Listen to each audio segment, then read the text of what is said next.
하루 동안 학살극이 벌어지고 그쳐야 스톱해야 되거든요. 네. 그런데 신교에 대한 반감이 심했던 파리 시민들까지 이 광기의 학살에 가담하고 동조하면서 학살극이 계속 연장. 전국에. 어머, 그 일반 민중들까지? 네. 젊은 사자가 늙은 사자를 이길 것이다. 단 한 번의 전투를 치르는 전장에서 젊은 사자는 황금빛 새장 넘어 늙은 사자의 눈을 찌를 것이다. 두 상처가 하나 되어 참혹한 죽음을 맞으리. 네 예언한 거라고요? 네, 예언입니다. 그러니까 이러면 이렇게 예언을 하면 다 붙이기 다 뭐든 다 돼요. 시적이니까, 그죠? 네. 자, 사람들은 이 글에 나오는 늙은 사자가 누구냐를 놓고 당시 왕이자 마고의 아버지였던 앙리 2세를 지목하는 게 아니냐라고 생각을 했습니다. 즉, 이 예언의 내용은 왕의 죽음과 관련된 것이라고 믿었던 겁니다. 근데 저 눈을 찔렀다는 저 부분도 실현이 되나요? 과연 예언이 이루어졌을까요? 정말 눈을 궁금하네. 찔렀을까요? 놀랍게도 4년 후인 1559년 그가 예언한 상황이 실제로 벌어지게 됩니다.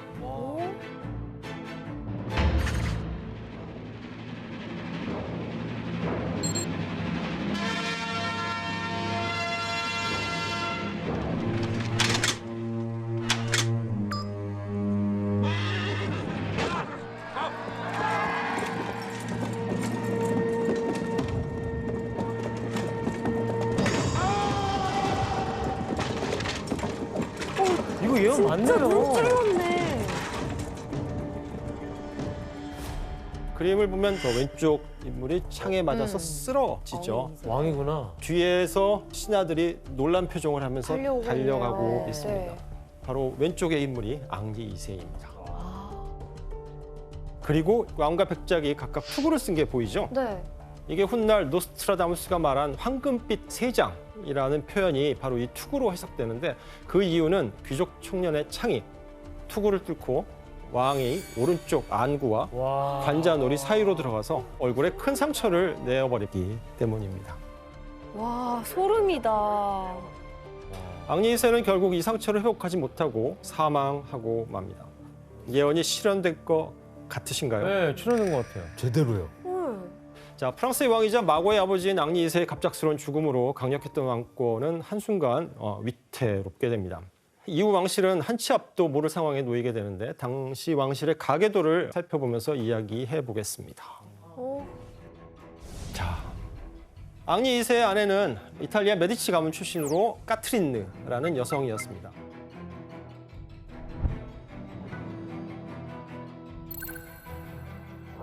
그런데 앙리 2세가 사망하고 나서 그 다음 왕위를 누가 이어받냐면 프랑스와 2세라는. 하지만 이 프랑스와 2세마저도 즉위하고 1년 반 만에 사망하고 맙니다. 사인은 중이염이었습니다. 자, 왕위는 누구에게 가게 될까요? 샤를. 예, 아들인 샤를 9세입니다. 샤를 9세는 당시 이제 10살의 어린 나이에 이 거대한 프랑스를 다스리는 왕이 되어야 했습니다. 그러면 또 엄마가 간섭을 하겠네요? 그렇죠. 왕이 너무 어렸기 때문에 왕권이 약했고 그래서 어머니인 카트린 드 메디치가 아들의 왕권을 굳건히 하기 위해서 직접 섭정의 자리에 오르게 됩니다. 올리비아 씨, 저 메디치 가문의 카트린은 어떤 사람으로 알려져 있어요? 예, 굉장히 지적이고 일단 교육을 그 당시에 정말 잘 받았던 여자였어요. 그래서 뭐 물리학, 심리학, 사회학, 뭐 지리학 다 정말 이제 잘 알고 그리고 그 이탈리 문화를 프랑스로 이제 가져왔잖아요. 그래서 정말 기여를 많이 했는데도 불구하고 프랑스 사람들은 굉장히 싫어했어요. 왜요? 왜냐하면 아까 그 가문이 메디치 가문. 네, 메디치 가문이 원래 상인 출신이었잖아요. 그래서 그거를 일단은 왕실에는 다 싫어해요. 네. 그래서 뒤에서 막 저 이탈리 여자 막 이 가십들이 정말 좀 많았죠. 아무래도. 어쨌든 간에 마고 왕비의 어린 시절은 아빠도 죽고 좀 풍전등화 같은 상황이었네요. 네, 맞습니다. 그런데 이 시기 왕실을 불안하게 만든 것은 이러한 왕가의 어떤 불행들만이 아니었는데 샤를 9세가 왕위에 오르는 1560년을 전후로 세계사를 뒤흔든 대사건이 프랑스에서 일어나게 됩니다. 바로 부패한 교회를 비판하며 시작된 종교 개혁입니다. 유럽은 당시까지 약 1000년간 로마 가톨릭 교회라는 하나의 질서 안에서 유지되고 있었습니다. 가톨릭 교회는 유럽을 움직이는 거대한 조직이었고 교회의 법이 국가의 법으로 받아들여지기도 하고 교회가 어떤 행동을 이건 범죄야 라고 지목을 하면 왕국도 여기에 협조하곤 했습니다. 이런 막대한 권력을 앞세운 가톨릭 교회는 시간이 갈수록 부패한 모습을 보이기 시작했는데 그러다가 마침내 성베드로 성당을 재건축하겠다며 수단과 방법을 가리지 않고 건축비를 마련하는 상황이 벌어지게 됩니다. 여기서 문제를 내드리겠습니다. 당시 일부 성직자와 상인들은 개나 당나귀와 같은 동물의 뼈를 이것으로 속여서 팔며 수익을 올렸는데요. 이것은 무엇일까요? 교황의 뼈. 포함됩니다. 비슷합니다. 정답! 네, 혜성 씨. 교황을 비롯한 성스러운 사람들의 뼈다. 아쉬워. 정답입니다. 아쉬운데. 이 가톨릭 성인들의 뼈라고 속여서 팔았습니다. 감사해요, 교현 씨. 근데 그걸 왜 사요? 당시 사람들은 이 성인들의 뼈를 성스러운 유물이라고 생각하고 이걸 가지고 있으면 죽어서도 벌을 면제받을 수 있다라고 믿었던 것입니다. 그러니까 일종의 면죄부 같은 거였네요. 면죄부이면서 정확히는 면벌부. 죄를 면해주는 것은 아니고 죄로 인해서 받게 되는 벌을 사해주는 면벌부라고 번역하는 것이 맞습니다. 이러한 행태를 보다 못한 독일의 성직자 마틴 루터가 가톨릭 교회에 이제 반기를 들었는데 이게 바로 종교개혁의 시작입니다.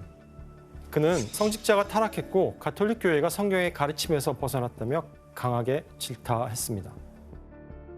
그리고 이제 루터의 뒤를 이어서 교황과 성직자 권위에 정면으로 도전하는 인물이 등장했는데 바로 프랑스 출신의 신학자 칼뱅입니다.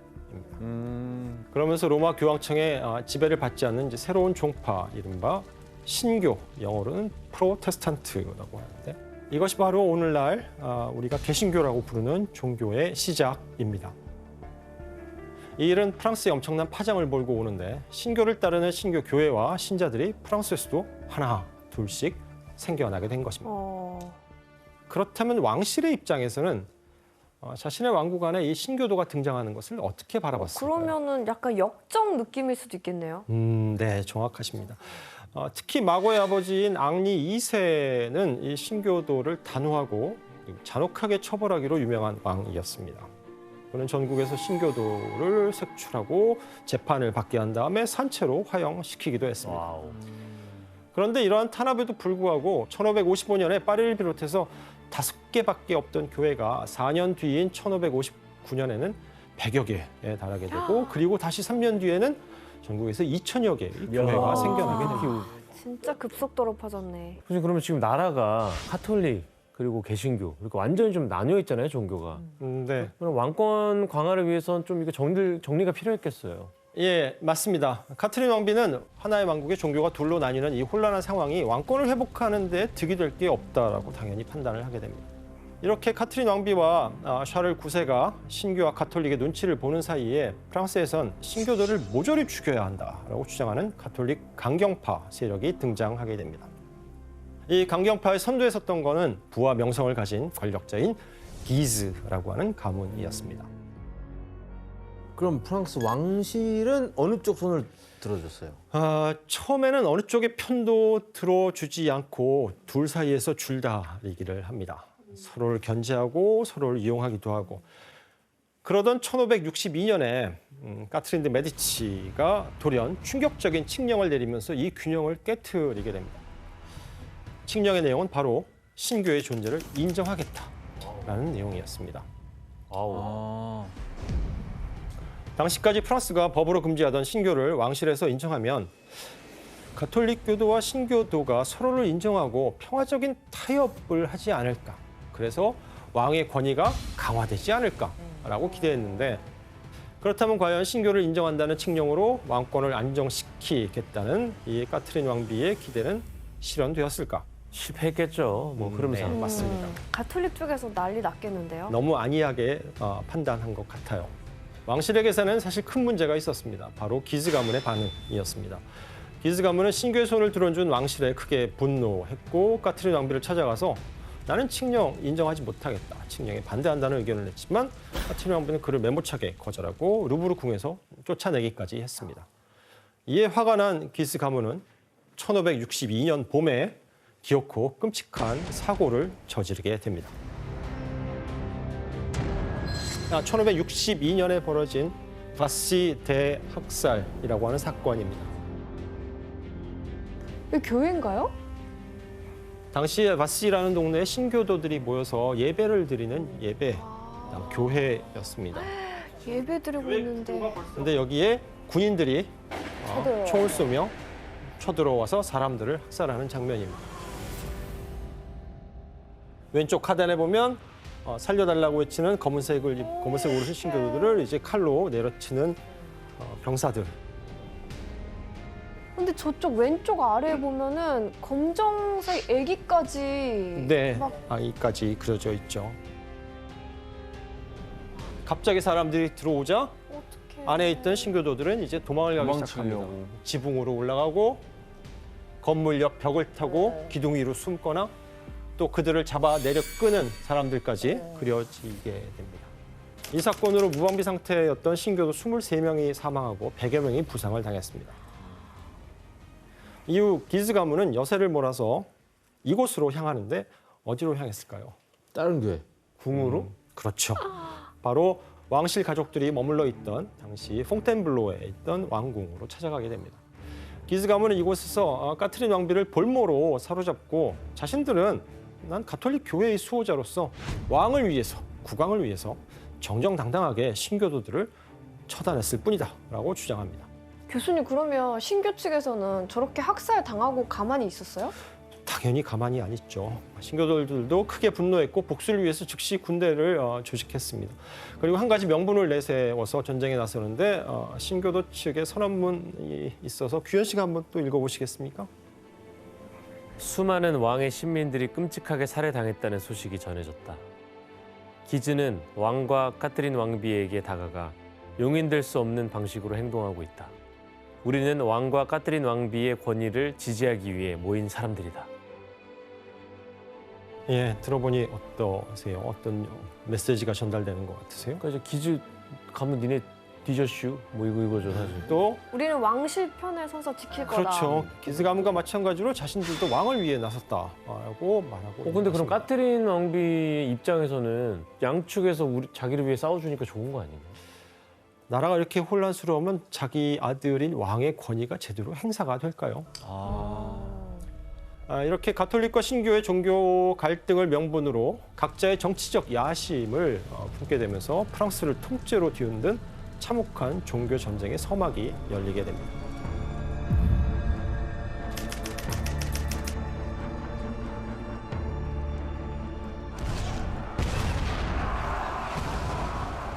사실 이름은 종교 전쟁이지만 그 실상은 프랑스라는 나라를 두고 벌어진 피비린내나는 권력 쟁탈전이자 프랑스가 두 쪽으로 갈라져 싸우는 참혹한 내전이었습니다. 두 세력이 부딪히는 곳마다 혼란과 학살 그리고 살인과 만행이 이어졌습니다. 그러니까 전쟁이 어쨌든 치열해질수록 오히려 왕실에서는 머리 골치만 아프겠네요. 네, 볼모에서 풀려난 까트린은 어떻게든 가톨릭과 신교를 중재해야만 했고요. 아들인 샤를 9세의 왕권을 안정시키기 위해서라도 손을 놓고 있을 수는 없었던 것입니다. 어떻게 하면 이들을 진정시키고 화해시킬 수 있을까? 어떤 묘안이었을까요? 뭐 갈등이 있을 때 늘 나오는 수법이 있죠. 뭐요? 결혼 아닌가요? 네, 맞습니다. 집안끼리 누구를 희생을 시켜서. 그렇죠. 바로 가톨릭을 대표하는 왕실이 결혼을 통해서 신교와 손을 잡겠다는 것이었습니다.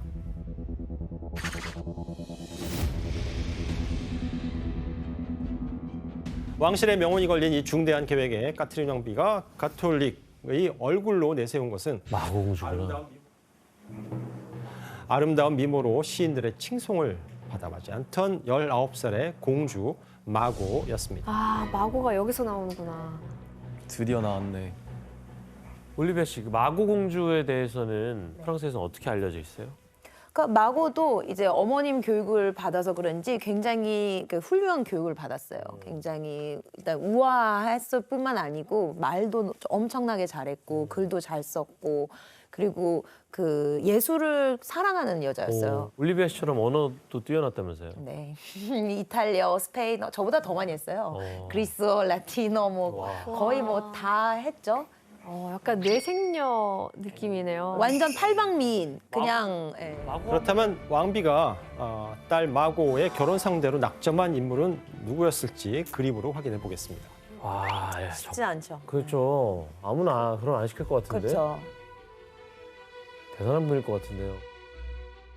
바로 마고의 결혼 상대는 19살의 동갑내기인 앙리 나바르, 훗날 앙리 4세가 되는 인물입니다. 앙리 4세는 왕실의 가장 가까운 친척인 부르봉 가문의 핏줄이면서 전쟁에서 신교를 이끌던 나바라 왕국의 왕자였습니다. 프랑스와 스페인 국경에 위치한 작은 왕국입니다. 작네요, 생각보다. 조금 급이 다르죠. 네. 이렇게만 봐도. 네. 하지만 기즈 가문에 맞서 전쟁을 벌이던 신교 군대의 핵심 세력이 바로 이곳이었고요. 때문에 앙리 4세는 어머니인 쟈 달브레 여왕과 함께 신교 측의 상징적인 수장 역할을 하던 중요한 인물이었습니다. 가톨릭을 상징하는 프랑스 왕가의 공주와 신교를 대표하는 이 왕자의 결혼이라는 파격적인 제안이 있었는데 신교 집안에서 가톨릭 신자를 며느리로 드리는 건 쉽지 않았던 것 같습니다. 그렇죠. 그래서 한 가지 조건을 제시합니다. 그것은 바로 예비 며느리인 마고가 신교로 개종해야 한다는 것입니다. 그걸 들어줬어요? 아닙니다. 결혼을 추진했던 까트린 왕비는 이것만큼은 양보를 하지 않습니다. 이렇게 마고의 개종 문제를 두고 팽팽한 기싸움이 벌어지던 이때 결혼식을 불과 한 2달 앞두고 충격적인 사건이 벌어집니다. 협상을 위해 파리를 찾은 앙리 4세의 어머니가 갑작스럽게 사망한 것입니다. 이거 좀 이상한데요? 대체 어떻게 된 일일까요? 갑자기? 아니 공교롭게도 기즈가 죽었겠죠. 기즈왕. 사인은 병사였습니다. 하지만 협상하는 이 시점에 죽은 게 되게 아니, 어떻게 우연히 이상한데요? 거기서 죽어요? 병으로 돌아가셨대잖아요. 아이고 이상한데. 지금 의심하시는 것과 똑같은 의심을 당시 사람들도 했어요. 바로 까트린 왕비가 독이 문든 장갑을 보내서 쟈 달브레를 독살했다라는 소문입니다. 고민 끝에 예정대로 파리에서 결혼식을 올리기로 결정을 합니다. 프랑스 왕의 여동생인 마고 공주와 결혼하면 나의 세력을 더 키울 수 있다라고 판단했던 것입니다. 그리고 엄마의 모친의 장례를 치른 후에 나바라 왕으로 즉위하고 이제 결혼식을 위해서 적진인 파리로 들어서게 됩니다. 와. 이때 앙리 4세의 곁엔 수백 명의 군대가 그를 호위하고 있었고 또 꼴리니라고 하는 제독도 함께 하고 있었습니다. 와, 꼴리니. 가스파르드 꼴리니라는 이 제독은 신교의 실질적인 군사 지도자 역할을 하던 중요한 인물이었습니다. 전쟁의 최전선에서 가톨릭 군대와 치열하게 싸웠기 때문에 기즈 가문이 가장 죽이고 싶어했던 인물이기도 했습니다. 꼴리니 외에도 전쟁을 이끌던 수많은 신교 측의 주요 인사들이 앙리 4세의 결혼식에 하객으로 참석하기 위해서 전국 곳곳에서 모여들게 됩니다. 그런데 파리 시민들은 이 상황이 불안하고 못마땅해요.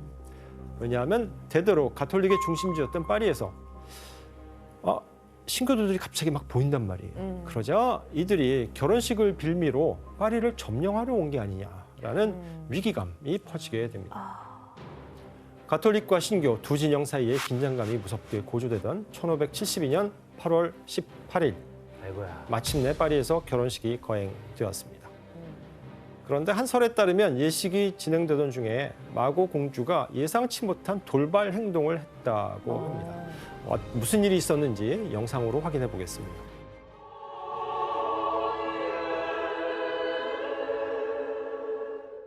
Marguerite de Valois. Acceptes-tu pour époux Henri de Bourbon, roi de Navarre?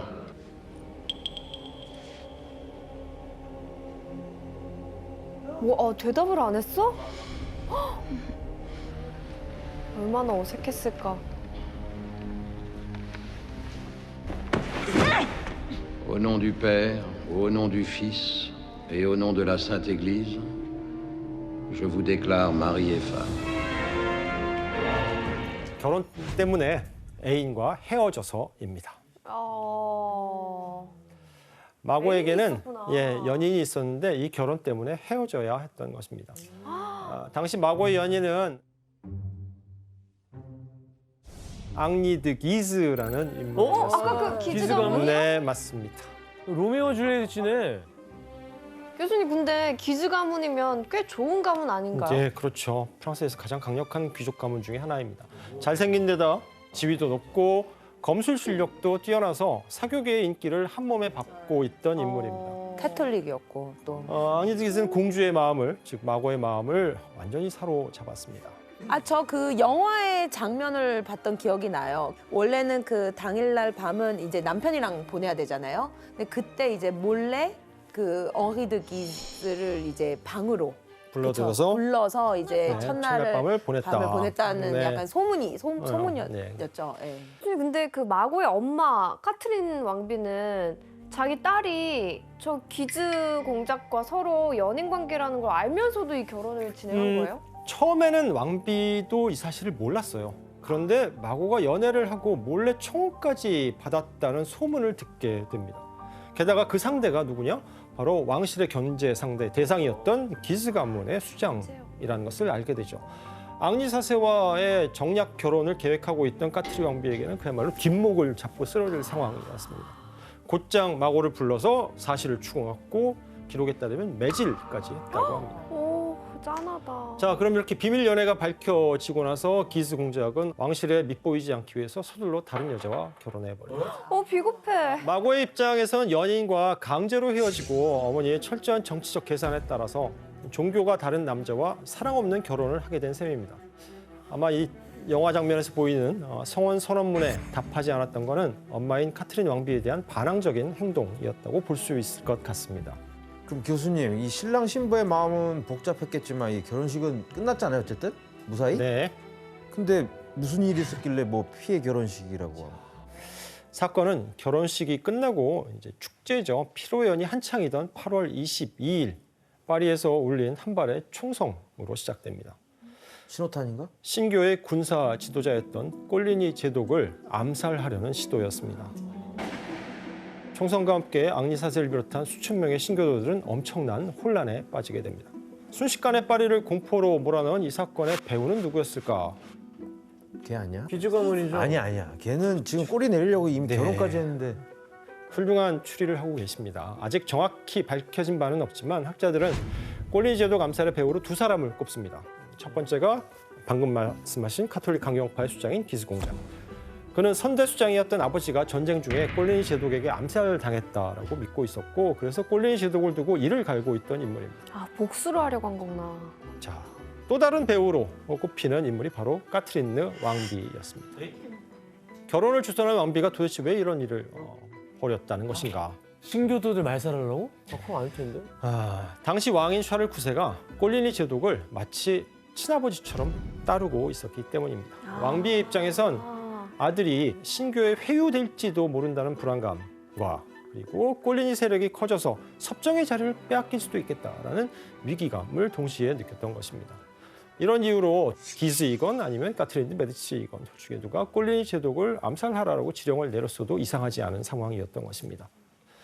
꼴리니 제독의 부상 소식이 들리자 신교도들은 당장이라도 루브르 궁전으로 달려가서 전쟁을 치르자라고 들끓게 됩니다. 상황이 이렇게 되자 암살이 있던 바로 그날 밤 루브르 궁전에서 까트린 메디치 그리고 기즈 공작 샤를 9세가 은밀히 회동을 합니다. 그리고 이 자리에서 왕비와 공작은 신교도의 군대가 왕실을 치기 전에 자신들이 먼저 꼴리니 공작을 비롯한 신교의 주요 인사들을 죽여야 한다. 선수 치겠다는 거네요. 네. 꼴리니 제독을 아버지처럼 따르던 샤를 9세는 쉽게 결정을 내리지 못하고 주저합니다. 하지만 결국 상황에 떠밀려 신교파의 주요 인사들을 살해할 것을 명령하게 됩니다. 교수님 그러면 그 남편인 앙리 4세도 위험할 텐데 마고는 이런 상황을 알고 있었어요? 기록에 따르면 마고는 까트린 왕비의 방에서 왕실 일가와 기수공작이 학살을 모의하고 있던 사실을 몰랐던 것 같습니다. 몰랐을 것 같아. 하지만 아무것도 모른 채 모친의 방에 들어갔다가 분위기가 이상하다는 걸 눈치채요. 자기 언니인 클로드가 자기를 보자마자 크게 울기 시작합니다.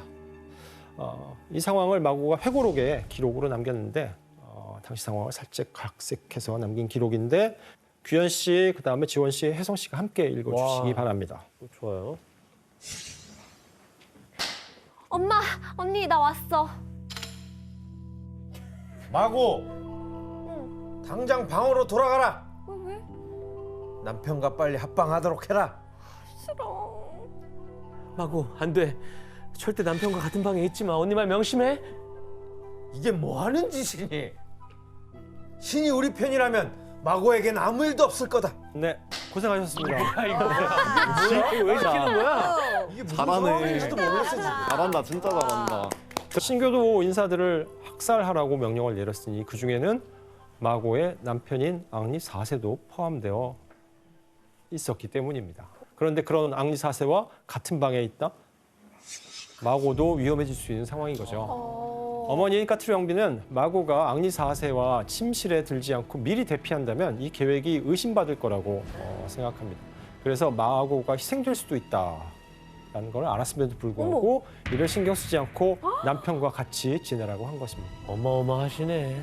아니 딸이 어떻게 되든 말든 상관 안 한다고요? 이거는 아들인 샤를 9세를 지키기 위해서 딸인 마고를 전쟁의 제물로 내놓은 것과 같은 행동이었습니다. 진짜 카트린 무서운 여자네. 딸은 싫어했네. 사실 까트린 메디치의 가장 큰 관심은 왕밖에는 없었던 것 같아요. 엄청난 불안감 속에서 하루가 지나고 다음 날 새벽 성당의 종소리를 신호삼아 기스 공작이 이끄는 카톨릭 군인들이 파리 전역을 돌아다니면서 닥치는 대로 신교도들을 학살하기 시작했습니다. 어우.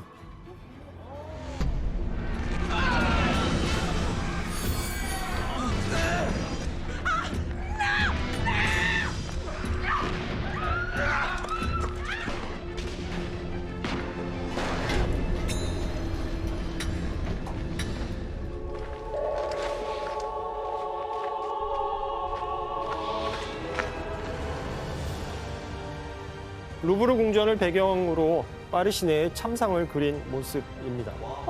그냥 진짜 길거리에서 저렇게 만행을 저질렀네.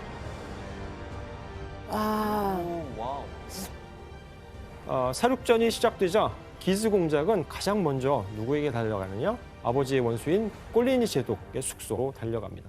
그리고 처절한 복수를 하는데 그림에 보면 2층 창문에 하얀 옷을 입은 남자가 이렇게 축 늘어져 있고 뒤에서 사람들이 얘를 밖으로 던지려고 하는 장면이 보이시죠? 저 사람이 꼴린이에요? 네.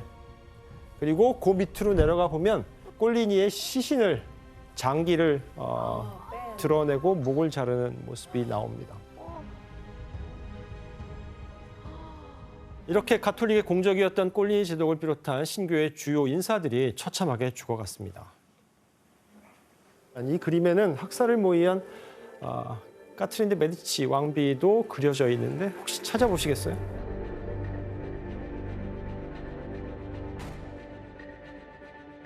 저기 위에서 내려다보고 있는 사람 아닌가?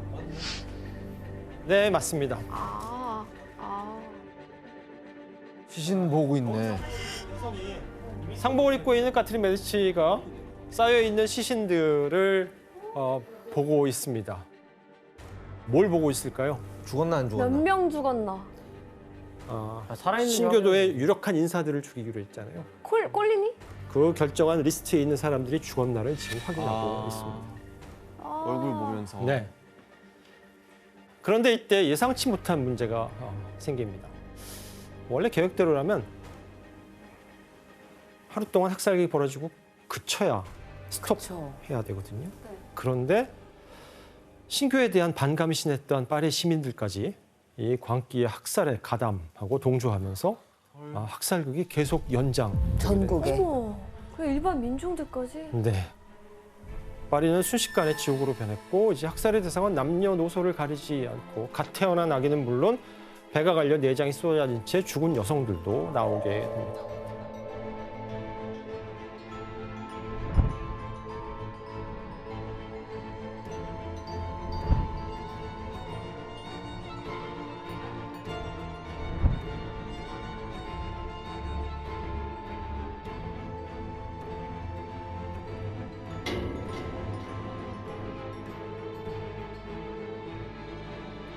이들은 벌거벗겨진 채 시내에 방치됐고 목이 잘리거나 시내 곳곳에 매달린 사람들도 많았습니다. 이 끔찍한 학살 결과 당시 파리에서 사망한 사람만 무려 3,000명에 달했다라고 합니다. 그때 당시에 8월 달이었거든요. 그래서 날씨가 매우 더워가지고 시체를 빨리 처리해야 이게 썩기 전에 빨리 처리를 했어야 됐어요. 그래서 저기 보이다시피 생강이 보이잖아요. 그 강 안에 시체를 엄청 던졌는데 너무 던지다 보니까 이게 붉은색으로 바뀐 거예요, 색깔이. 그래서 여기저기 묻다가 파리 시내까지 묻었는데 근데 파리 에펠탑 바로 근처에 시체가 발견이 된 거예요.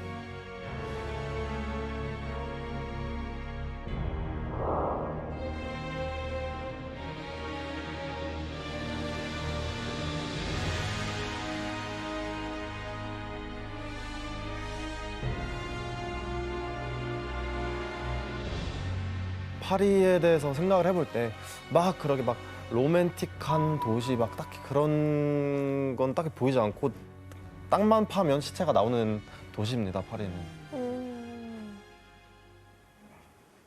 난리가 났잖아요. 대학살이 일어나고 있는데 이 지경을 만든 왕실은 그럼 뭐 하고 있었어요? 놀란 샤를 9세는 학살을 멈춰라 이제라고 명령했지만 아무도 말을 듣지 않습니다. 오히려 이 학살은 중단되지 않고 전국으로 퍼져나가기 시작합니다. 혼란과 각기 속에서 같은 나라 사람들끼리 죽고 죽이며 최소 1만 명 이상의 사람들이 사망했습니다. 이 끔찍한 사건을 우리나라에서는 성 바르톨로메오 학살 또는 피해 결혼식이라고 불리기도 합니다. 프랑스 역사상 가장 무시무시한 범죄 중에 하나이자 종교의 이름으로 저질러진 참혹한 사건으로 기록되어 있습니다. 그러니까 종교가 다르다고 같은 나라 사람끼리 이렇게 죽고 죽인 거잖아요. 그렇죠. 사실을 너무 끔찍하잖아요. 근데 반응도 굉장히 끔찍했어요. 그 당시에 이제 로마 교황이 그레고리 13세였는데 이 학살을 그냥 박수로 축하했어요. 그리고 심지어 그 학살 메달까지 만들었다고 에? 하거든요. 너무 이거 좋은 일을 했다. 왜냐하면 신교도를 이제 없애버렸기 때문에. 너무하네. 그리고 이웃 나라 뭐 그 스페인은 가톨릭 국가잖아요. 저기도 똑같이 축하해줬고. 진짜 무섭다. 근데 누구보다 제일 무서웠던 사람은 마고 남편 아니에요? 지금 저러고 그렇죠. 있으면 개신교가 그렇죠. 계속. 신교의 뭐 제일 그거라며 우두머리라며. 그 학살이 벌어지던 날 밤 신교 상징이었던 앙리 4세 역시 목숨을 위협받습니다. 근데 그때 앙리 4세를 살린 사람이 바로 마고였습니다. 그래도 와이프라고. 네. 마고는 남편을 살리기 위해서 국왕인 오빠와 어머니를 찾아가서 그를 살려달라고 애원합니다. 와. 결혼에 불만을 품었던 그녀가 왜 이런 행동을 했을까요? 그래도 남편이니까. 그녀 입장에선 자신이 미끼가 된 결혼식에서 엄마와 오빠가 남편의 하객 수천 명을 이제 살해한 셈인데 이 모든 상황이 진저리 칠 만큼 고통스러웠을 것입니다. 그래서 애정 없는 정략 결혼이긴 하지만 남편만은 살리기로 했던 것이죠. 그런데 마고의 애원을 들은 카트린 왕비는 앙리 4세의 목숨을 담보로 한 가지 조건을 내겁니다.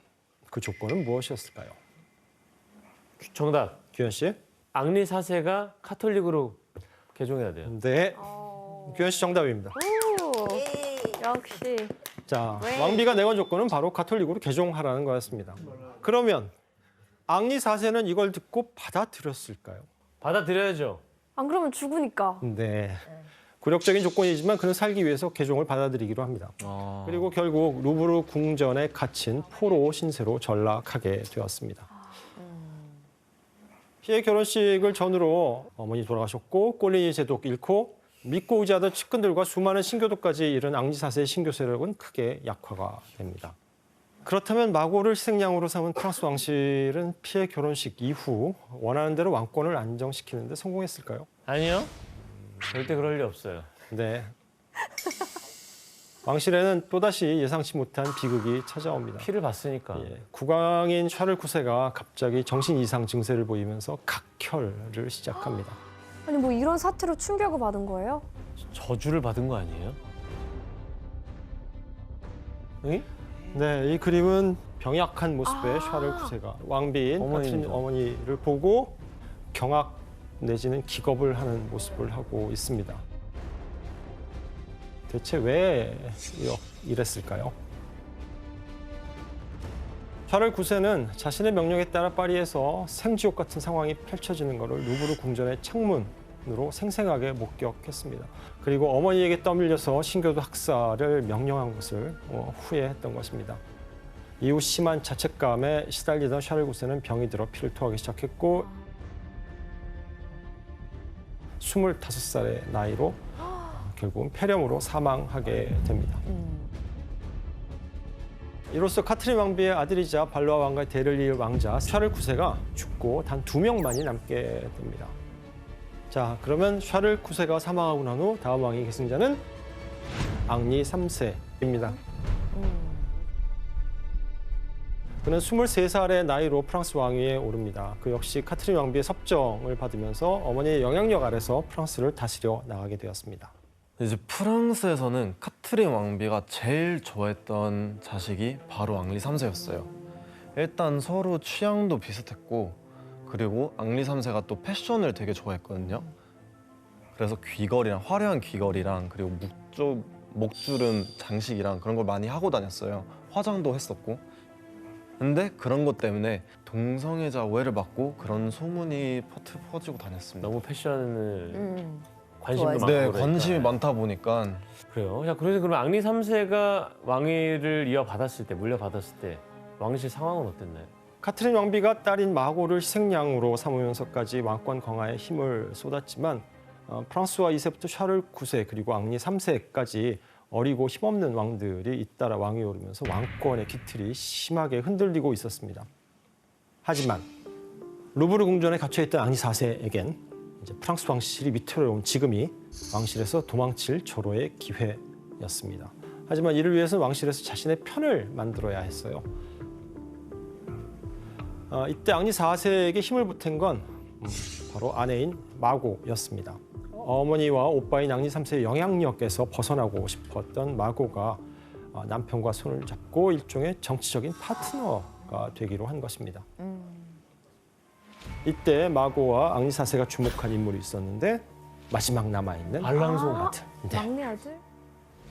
왕들이 모두 후사를 남기지 못하고 죽으면서 당시 왕인 앙리 3세에게는 후사가 없었기 때문에 결국 아무도 거들떠보지 않았던 막내인 알랑송 왕자가 프랑스의 왕위를 이을 공식적인 다음 왕위 계승 후보로 떠오르게 된 것입니다. 마고 앙리 4세는 알랑송을 대외적으로 내세우기로 합니다. 그리고 당시 상황에 불만을 가진 귀족 세력들과 손을 잡았는데 이 세력의 이름이 참 재미있어요. 뭐였을까요? 너무 쉬워요, 사실. 앙리들. 알랑가 몰라? 알랑가 몰라? 불만 품고 불평하던 사람들이 모였다고 해서 불평당. 불어로는 말꽁덩. 아니 말고도 네. 맞아요. 이제 알랑송 공작을 전면에 내세운 불평당은 점차 세력을 키워나가기 시작했습니다.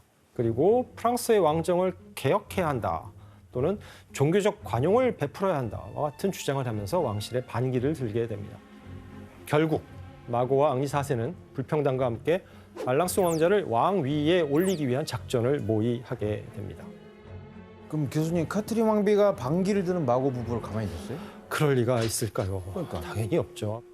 카트린 왕비는 마고 부부의 이 세력을 무너뜨릴 꾀를 또 묘안을 내놓게 됩니다. 불평당의 핵심 인물 중 한 명에게 샤를 9세를 저주로 시해하려 했다라고 하는 누명을 씌우기로 한 겁니다. 바로 카트린 왕비가 점찍은 인물은 알랑송 공작의 신복이었던 람몰이라고 하는 인물인데 그녀는 람몰이라는 귀족이 바늘이 꽂혀 있는 밀랍 인형을 가지고 있었다고 주장하면서 반역죄를 뒤집어 씌우게 됩니다. 결국 라몰은 처형됐고 알랑송과 마고의 세력도 타격을 입습니다. 그런데 이 사건을 두고 마고가 다시 한번 치명적인 소문에 휩싸이게 됩니다. 마고가 간직했다고 알려진 것은 바로 죽을 라몰의 머리였습니다. 라몰의 머리를 방부 처리해서 소중하게 보관했다는 주장이 나온 겁니다. 와. 찐사랑이네, 찐사랑. 소문인데 진위를 확인할 수는 없는 소문입니다. 이외에도 이 시기 마고에게는 온갖 자극적인 말들, 소문들이 따라 붙습니다. 규현 씨가 한번 읽어보시겠어요? 이 타락한 여인의 음탕함에는 한계가 없었다. 욕정을 채우기 위해 그녀는 나이도 신분도 매력도 개의치 않았다. 그녀는 이미 11살 때부터 현재까지 자신이 정복하고 만족할 수만 있다면 그 누구라도 상관하지 않았다. 아, 그럼 이때부터 물란하다는 소문이 나기 시작한 거네. 마고에 대해서 왜 이런 소문이 퍼진 거예요? 피해 결혼식을 계기로 마고가 프랑스 왕가를 상징하는 인물로 비춰졌기 때문입니다. 신교와 가톨릭 모두 마고에게 흠집을 내서 발로아 왕가의 기반을 약화시키려고 했다고 볼 수 있습니다. 그러면서 마고에 대한 온갖 노골적이고 악의적인 소문이 만들어집니다. 그렇다면 마고는 사방이 적인 이 상황을 어떻게 헤쳐나가려고 했을까요? 마고는 왕실의 견제를 피하기 위해서 한 가지 선택을 합니다. 바로 남동생인 알랑송 왕자를 루브르 궁전에서 탈출시키기로 한 것입니다. 그리고 마침내 1575년 9월 알랑송은 파리를 떠나는 데 성공하고 무사히 신교 진영에 합류하게 됩니다. 자신에게 반기를 들던 아들 알랑송이 탈출한 상황에서 또다시 중요한 인재를 놓칠 수 없었던 까트린 왕비는 앙리 4세에 대한 감시를 더 강화시킵니다. 하지만 가톨릭 세력의 득세를 더 이상 지켜보고만 있을 수 없었던 앙리는 어렵게 파리를 탈출하는 데 성공합니다. 살아남기 위해서 강제로 카톨릭으로 개종한 후에 다시 자신의 종교인 신교로 돌아온 것입니다. 그리고 힘겹게 전쟁을 치르던 신교 세력을 규합해서 자신의 숙적에게 대항할 준비를 하기 시작합니다. 칼을 숙적이 가는구나. 누구인지 볼까요?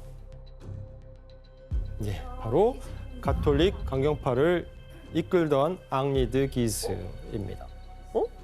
마고의 옛 연인 아니에요? 그렇죠. 앙리 4세의 기주공작은 아내인 마고의 옛 연인이자 대학살 당시에 신교의 군사 지도자인 콜리니 지혜독을 죽인 암살범이었습니다. 무엇보다도 기주공작이 당시 가톨릭 세력을 이끌면서 프랑스 종교 전쟁을 지휘하던 강력한 수장이기도 했습니다. 그러니 앙리 4세로서는 이제 반드시 맞부딪혀야 할 숙적이었던 것이죠.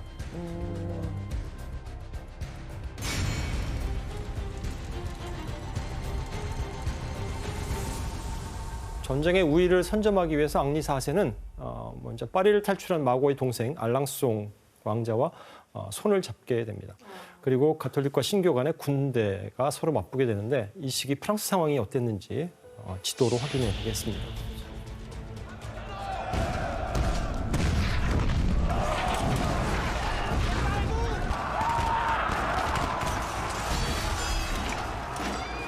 지도에 보이는 작은 동그라미는 소소한 전투들이 크게 표시된 곳들이 대형 전투가 일어난 곳입니다. 와, 거의 프랑스 전국에서 일어났네요. 이렇게 지루하게 내전이 계속되는 사이 앙리 4세는 가톨릭의 중심지인 파리 인근 지역까지 진출해서 승리를 거두며 왕실을 위협하기도 했습니다. 결국 궁지에 몰린 까트린 왕비가 화해를 청하기 위해서 직접 신교의 중심지인 네락을 찾습니다. 이렇게 잠시 전쟁이 멈추자 파리에 있던 마고는 네락으로 가서 2년 만에 남편과 재회하게 됩니다. 올리비아 씨, 네. 그 마고와 남편이 앙리 4세가 오랜만에 재회를 한 건데 그럼 이제 그 결혼 생활을 다시 뭐 원만하게 해보는 건가요? 마고 입장에서는 아기를 생겨야지 자기 그 그쵸, 뭐라고 해야 후사가 되나? 있어요. 네, 그쵸. 그거를 지킬 수 있기 때문에 아기 가지려고 많이 노력을 했는데 이제 못 가진 거죠, 끝까지. 사실상 이제 두 사람의 결혼을 깨트리는 그런 결정적인 사건이 있었어요. 그게 무슨 사건이었냐면 네락에서 파리로 갔는데 근데 파리 가서 다른 남자를 만나가지고 그 남자의 아이를 임신했다는 소문이 돈 거예요. 그래서 그 이후로 마고의 오빠도 루브르 궁전에서 쫓아내고 앙리 4세는 아예 그냥 나는 이제 네 남편을 안 하겠다. 널 책임을 안 지겠다라는 얘기를 했어요.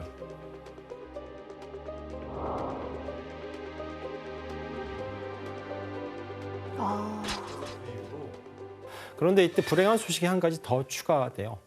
마고의 남동생인 알랑송 공작이 29살의 나이로 갑작스레 폐렴으로 사망하게 된 것입니다. 마고가 되게 예뻐했잖아요. 이제 어머니인 카트린 디 메디치, 그 다음에 현재 왕인 앙리 3세, 그리고 마고만 남아있게 됩니다.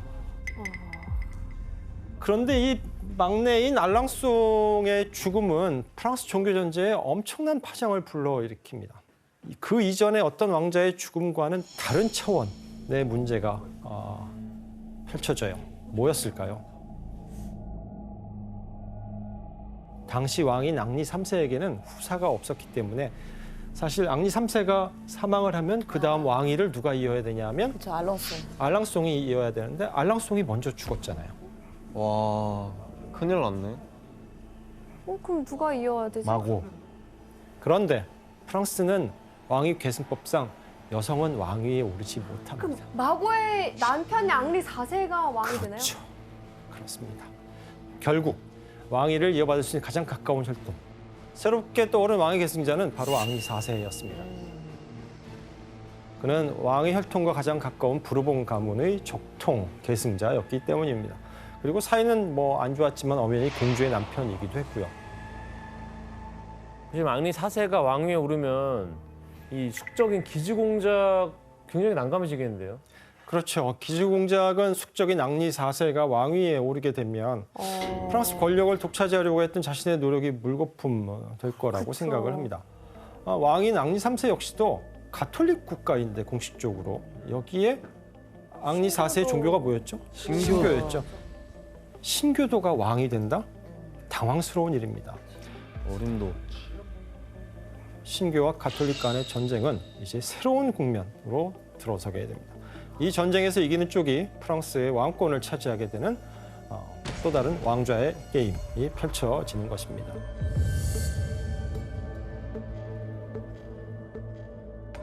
자, 프랑스 왕실의 앙리 3세, 가톨릭 강경파를 이끄는 앙리 드 기즈, 그리고 신교파의 우두머리인 앙리 4세.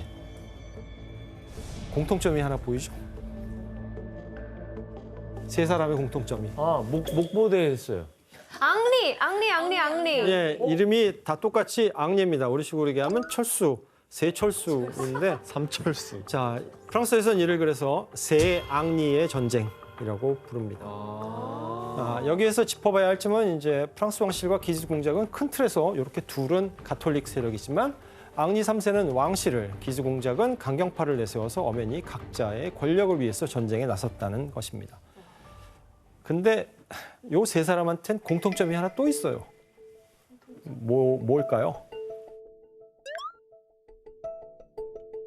그림에서 마고랑 관련돼 그렇죠. 있어요. 마고의 다 와이프. 오빠. 마고의 연인, 전애인, 마고의 남편. 현 남편입니다. 와. 자, 혜성 씨, 마고라면 네. 이 세 전쟁에서 누구 편을 들었겠어요? 어떡해. 전 애인, 현 남편, 오빠? 여기서 혜성 씨의 정신 상태가 보이는 거예요. 얘기해봐요. 누구 편이에요? 그래도 일단 가족이니까 앙리 선생 가족이에요, 뭐예요? 오빠. 오빠? 에이. 자, 마고가 선택한 건 자신의 옛 연인인 앙리드 기즈였습니다. 근데 결국에 전 남친한테 간 거 아니야. 그건 또 희한한 노선이네. 어떡해. 아니 그럼 왜 앙리 4세 보러 그 밑에까지 내락까지 간 거예요? 오빠인 앙리 3세와 남편 앙리 4세가 모두 자기를 버렸기 때문입니다. 자, 이제 완전히 태도를 바꾼 그녀는 프랑스 남부의 아정이라는 곳으로 내려가서 이곳에 세력의 본거지를 구축하고 신교를 약탈하라고 명령하면서 신교파의 적대적인 태도를 보이게 됩니다. 마고가 이렇게 기즈 공작의 편을 들자 분노한 사람은 바로 오빠인 앙리 3세였습니다. 그래서 앙리 3세는 마고를 포위하기 위해 군대를 보내는데 도망치던 마고는 결국 프랑스 윗송으로 도피했지만 1586년에 결국 붙잡혀서 포로가 되고 맙니다. 앙리 3세는 마고가 더 이상의 전쟁에 관여하지 못하도록 윗송의 궁전에 아예 유폐시켜 버렸습니다. 나폴레옹이 왜 이렇게 유명한지 지도를 하나 먼저 보려고 합니다. 여기 보시면 다 색깔로 칠해져 있는 지역들이 있죠. 프랑스는 나폴레옹 시대 때 대부분의 유럽 국가를 프랑스의 영향권 아래 두게 돼요. 프랑스 역사상 제일 큰 영토를 가졌던. 예, 맞아요.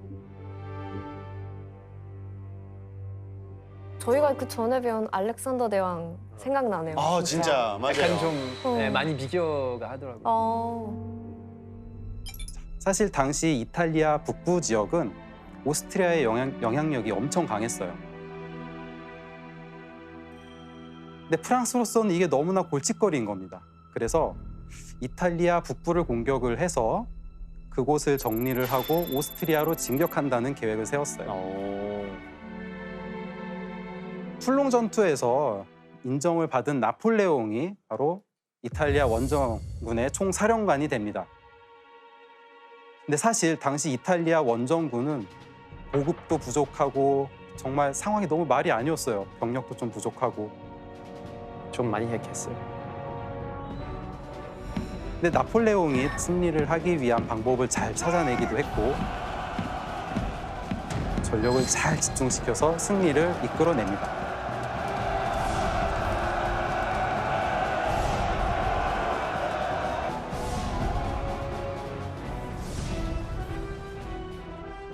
프랑스와 오랜 기간 동안 적대 관계에 있었던 오스트리아를 이기고 이제 라인강까지 영토를 차지하게 됩니다.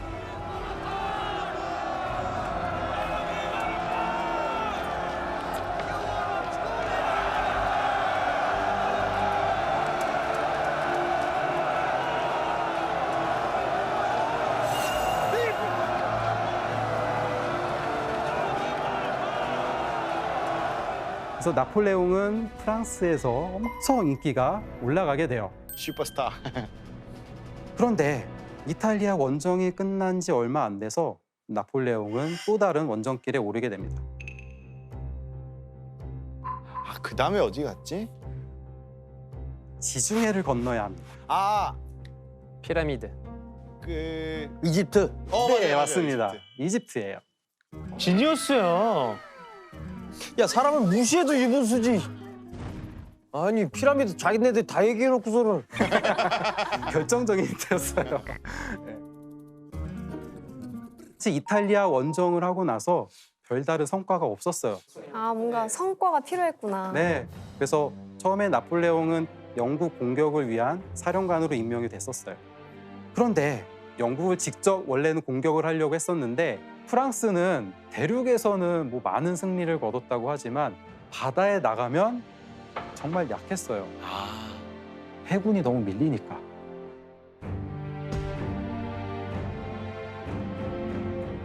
그래서 이제 이집트 원정을 제안을 합니다. 영국 약 올리가려고. 영국의 교역로가 있는데 인도와 영국을 연결하는 중간 지역이 바로 이집트였어요. 이집트를 프랑스가 점령을 하고 그다음에 인도까지 또 가게 되면 영국의 교역망을 막을 수가 있다고 생각을 한 것이었죠. 그래서 결국은 이집트 원정 승인을 받는데 여기에는 당시 총재 정부의 속내가 있었어요. 그 당시 프랑스의 정부의 이름이 총재 정부였어요. 5명의 총재들이 권력을 잡고 통치를 하는 체제였습니다. 당시 프랑스의 정치인들은 전쟁에서 승리를 거둔 군인들을 상당히 경계하고 있었어요. 그렇겠지. 인기가 많아지니까. 예, 인기가 많아지니까 이 사람들이 자기네들의 권력을 빼앗아갈지도 모른다는 위기감을 가지고 약간 있었어요. 이순신 장군 경계하는 느낌이네. 예, 그렇습니다. 그래서 승리 가능성이 낮은 곳에 나폴레옹을 멀리 보내서 망하게 예, 만들려고. 고생시키려고. 물론 나폴레옹은 사실 정치적으로 상당히 계산이 빠른 사람이었어요. 그래서 오히려 그걸 더 이용하려고 했어요. 오히려 이집트에 더 가게 됐죠.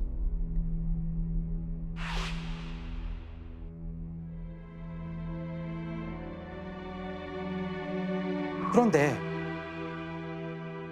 이집트에 갔을 때 나폴레옹이 생각하던 대로 상황이 돌아가지가 않았어요. 피라미드 근처의 전투에서 큰 승리를 거두기도 하고 또 시리아 쪽까지 점령을 하기 위해서 원정을 계속하긴 했지만 그 사이에 영국군이 이집트 쪽에 정박 중이던 프랑스의 함대를 괴멸시켜요. 그래서 나폴레옹 군대는 오도 가도 못하고 이집트에 갇히게 됩니다. 엎친 데 덮친 격으로 이집트 내에서는 또 나폴레옹 군대에 저항하는 여러 봉기도 많이 일어나게 되죠. 더군다나 이집트에서는 또 전염병까지 돌았어요. 전염병까지?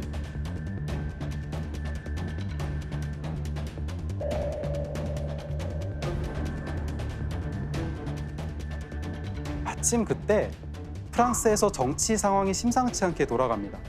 프랑스에서 정치인들이 여러 파벌로 나뉘어서 점점 많이 싸우게 되고 또 불안정하고 혼란스러워지고 있었어요.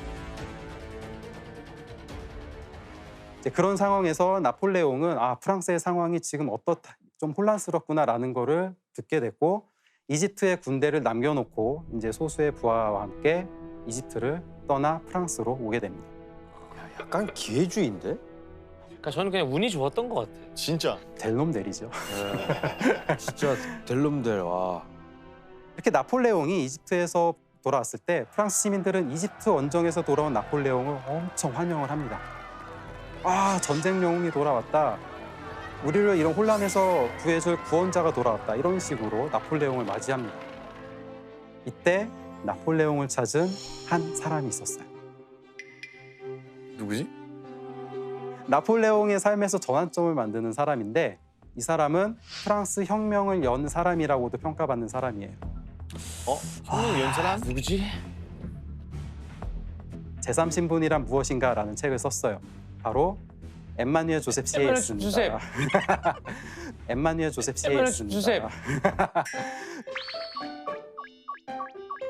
이 시에스라는 사람은 당시 혁명의 흐름에 대해서 상당히 불만을 가지고 있었어요. 그래서 나폴레옹한테 이 쿠데타를 같이 하지 않겠냐라고 제안을 하게 돼요. 나폴레옹을 선택한 이유는 자기가 나폴레옹 정도라면 나폴레옹이 아직 젊으니까 자기가 충분히 통제할 수 있을 거라고 생각했던 거예요. 잘못 판단했네요. 그렇죠. 희대의 오판이었습니다. 장기말이라고 생각했네요. 그쵸. 드디어 때가 됐다. 그래서 바로 제안을 수락을 합니다. 그리고 1799년 11월 바로 이 날이 18 부유메르 18일입니다.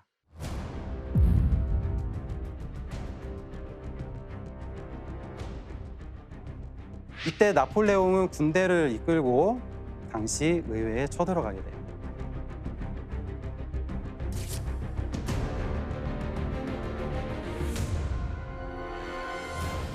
의회를 제압을 하게 되고 3명의 통령을 두는 통령 정부를 새롭게 수립을 합니다. 이때 프랑스에서 최고 권력을 가지게 된 제1통령에 나폴레옹이 오르게 됐어요. 그리고 자기한테 유리한 새로운 의회를 결성을 하게 돼요. 이때 나폴레옹의 나이가 30살이었습니다. 혜성 씨 나이 아니에요? 저 만으로 만으로 네, 쓰면. 그리고 여기서 한 가지. CS는 어떻게 됐을까요?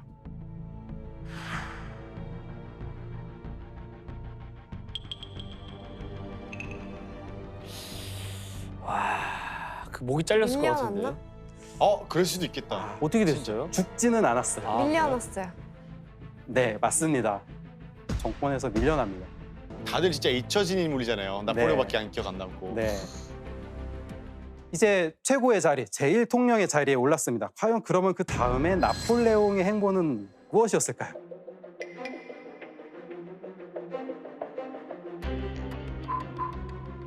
쿠데타에 맞들린 거야. 아니, 왜냐면 이게 나라 안에서 쿠데타를 일으키면 좀그 분란이 있을 수가 있으면 딴 나라랑 싸우면 그게 또 없어지잖아요. 그렇죠. 네.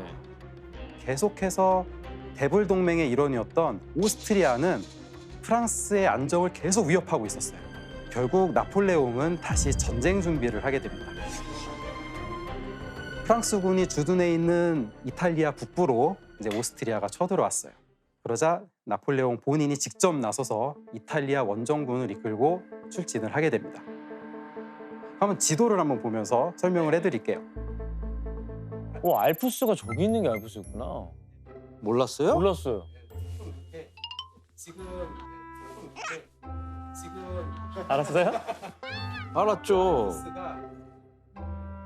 이탈리아와 스위스, 프랑스 국경을 이렇게 지나가고 있어요. 네. 이때 이탈리아에는 나폴레옹의 휘하 장군이었던 마세나라는 사람이 여기 주둔을 하고 있었어요. 제노바 근처였습니다. 그런데 오스트리아 군대가 쳐들어와서 여기 다 막아버린 거예요. 끊었구나. 네.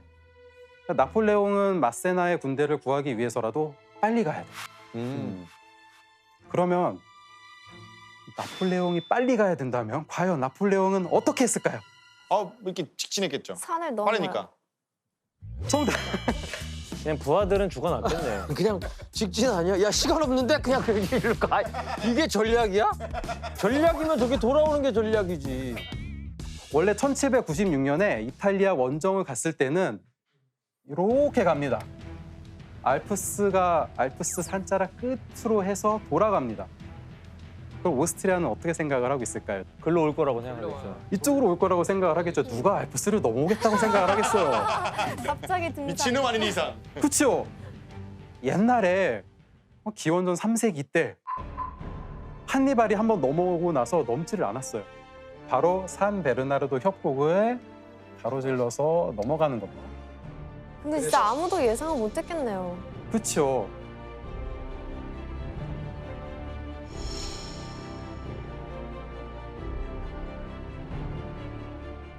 물론 산을 넘는 게 힘들었는데 나폴레옹이 포를 중요시했잖아요. 포를 어떻게 들고 산을? 잘 모르겠죠. 아니 분리하지 않았을 거 아니에요. 그렇죠. 예? 맞아요. 분리했다고요? 바퀴 빼고 다 빼고 해서 나무로 여물통 비슷하게 이제 만들어요. 그 줄을 달아서 사람들이 끌고 올라갔어요. 그럼 다 포를 엄청 좋아했다. 네.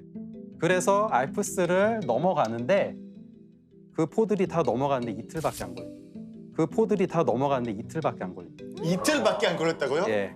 그냥 등산 매니아들 같은데 그 정도. 병사들로부터 상당히 이제 호평을 받았던 그런 비법인데 여러 가지 방법으로 기동성을 높여서 적보다 빠르게 치고 빠지는 방법을 사용했다고 해요.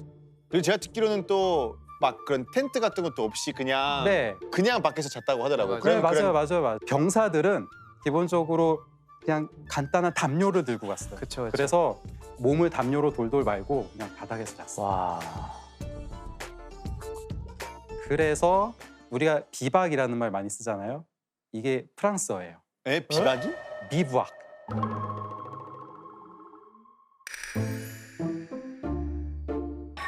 진짜? 예. 비부악. 비박이 비박이었어요? 예. 전혀 몰랐네. Bivouac. Bivouac. 전혀 몰랐어요. 그거 신기하다. 진짜 몰랐어. 저도 처음에 비박이라는 말 듣고 진짜 비박 비자에 뭔 뜻이 있나 그랬었거든요. 그렇죠. 근데 알고 봤더니 비부악이었어요. 피해도 많이 컸겠지만 어쨌든 나폴레옹은 그대로 전략을 감행을 했고 산맥을 넘어서 적을 공격을 한 겁니다. 저 마렌고 전투에서 나폴레옹이 썼던 모자 있잖아요. 그 맞아. 모자가 경매에 나온 거예요. 맞아. 그래서 2014년에 그 한국의 되게 유명한 닭고기 회사 아세요? 그 하림. 어디요? 맞아. 거기 와우. 저 모자를 26억에 샀다고 네. 하더라고요. 그 거의 경매에 낙찰이 가격이 됐어요. 3배 달했다고 하더라고요. 원래 가격이. 이제 있나 봐. 와. 저거네. 그게 유명하지 이 모자를. 딱 나폴레옹 하면 바로 연상되는 그런 모자. 맞아요. 한국에 있는 게 진짜 신기했어요. 근데 사실 마렌고 전투에는 또 재밌는 사실이 하나 더 있습니다. 야, 또 있어. 한번 그림을 한번 볼까요? 자, 이 그림입니다. 예? 아까도 처음에도 나왔죠. 아주 유명한 La 그림이에요. traversée des Alpes. 저 옆에 대포 끌고 가네. 진짜. 그런데 사실 이 나폴레옹이 실제로 알프스를 넘을 때 모습은 그렇지 않았어요. 이랬을 것 같은데. 이게 진짜입니다, 사실. 말을 타고 간 게 아니라 이렇게 노새 타고 갔어요. 근데 이게 한국 사람들이 이거 알아요? 이게 주머니 쏘는 주머니 거. 쏘는 거. 이거 제가 돌발 질문 드리려고 했는데. 죄송합니다. 네. 들리세요. 우리 조용하자. 우리 조용합시다. 여기 나폴레옹이 옷 이렇게 손 넣고 있잖아요. 이거 왜 그럴까요? 손 시려워서 그런 거 아닐 거 아니야. 배가 따뜻해야 되니까 항상. 언제든 기습당할지 몰라서 배를 이렇게 보호하는 건가? 이런 설이 있었어요. 나폴레옹이 배가 좀 아파서 배 문지르느라 그랬다. 사실 그게 아닙니다. 썰 중에 또 손 엄청 못생겨서 가려려고 했다는 썰도 있어요. 엄청 썰들이 많이 있죠. 근데 사실은 저 당시에 프랑스 사람들 바지에는 주머니가 없었어요. 그래서 손을 막 어디다 놔야 될지를 모르겠는 거예요. 나폴레옹 유명한 것 중에 진짜 프랑스 사람들이 다 알고 있는 사실 중에는 그거 그러니까 중에 하나예요. 사람들한테 자, 나폴레옹인 척 해봐. 그러면 척. 그러면 왜 저건 왜 그린 거예요? 아, 영화실이라고 약간 신격화. 그러니까 이게 리얼이고 이게 그거잖아요. 이게 그쵸, 리얼 이게 같이. 섞은 거잖아요. 예. 당시에 사실 나폴레옹은 자기의 이미지를 잘 만드는 사람이었어요. 본인을 최대한 멋지게 그려서 자기가 얼마나 위대한 사람인지를 보여주고 싶었던 거예요. 그러니까 자기를 끊임없이 미화를 하면서 그런 전쟁 영웅의 이미지를 심어준 거예요. 법전까지 통합한 나폴레옹의 야망은 종신 통령에서 끝나지 않았습니다.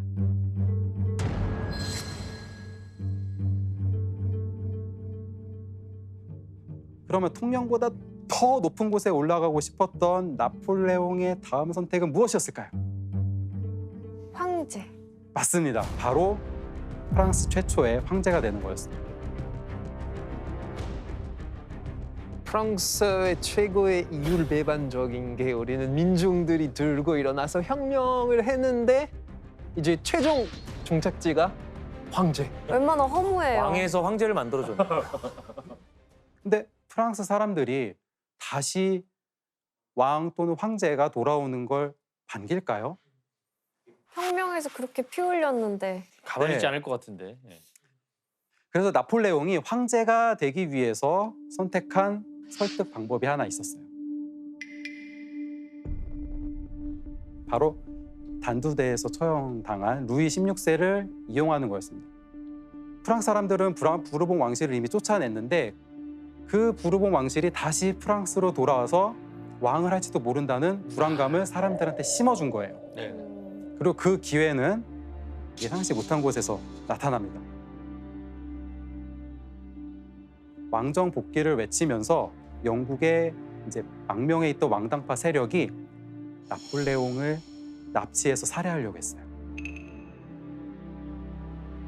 납치했어요, 근데?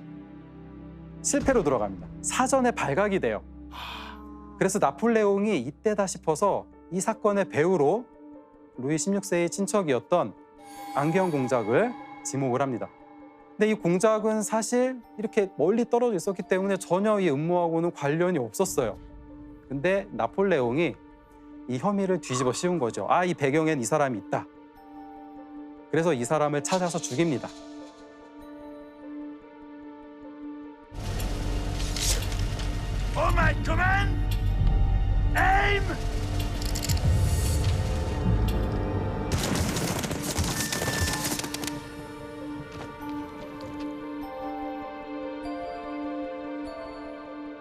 근데 프랑스 사람들한테는 아, 부르봉 왕실이 제 길을 노리고 있었구나라는 불안감이 생기게 되고 나폴레옹은 불안감을 이용을 한 거예요.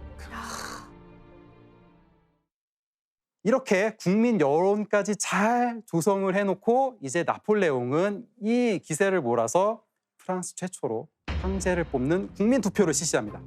자, 그럼 여기서 문제 한번 가죠. 나폴레옹의 황제 즉위에 대한 찬반 국민 투표에는 두 가지의 공지사항이 있었다고 합니다. 한 가지는 현재 공화국의 제1통령인 나폴레옹 보나파르트가 프랑스 황제가 된다였는데 그럼 또 다른 한 가지는 과연 무엇이었을까요?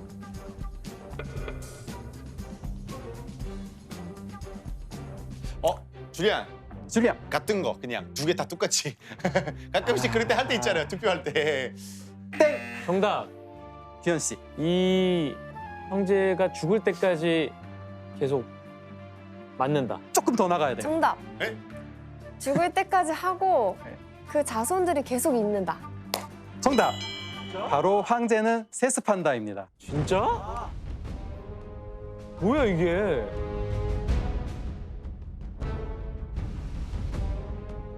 그러면 국민 투표를 했는데 찬반 투표를 한 거예요. 그럼 찬성률이 얼마였을까요? 압도적. 90 몇 프로겠지. 99%. 90. 99.9. 맞습니다. 90이에요. 찬성이 352만 1675표, 반대가 2579표입니다. 거의 몰표를 준 거예요. 그런데 나중에 역사가들이 이 투표 결과에 부정이 있었다. 이거를 밝혀내요. 조작이구나. 조작을 했다는 거죠.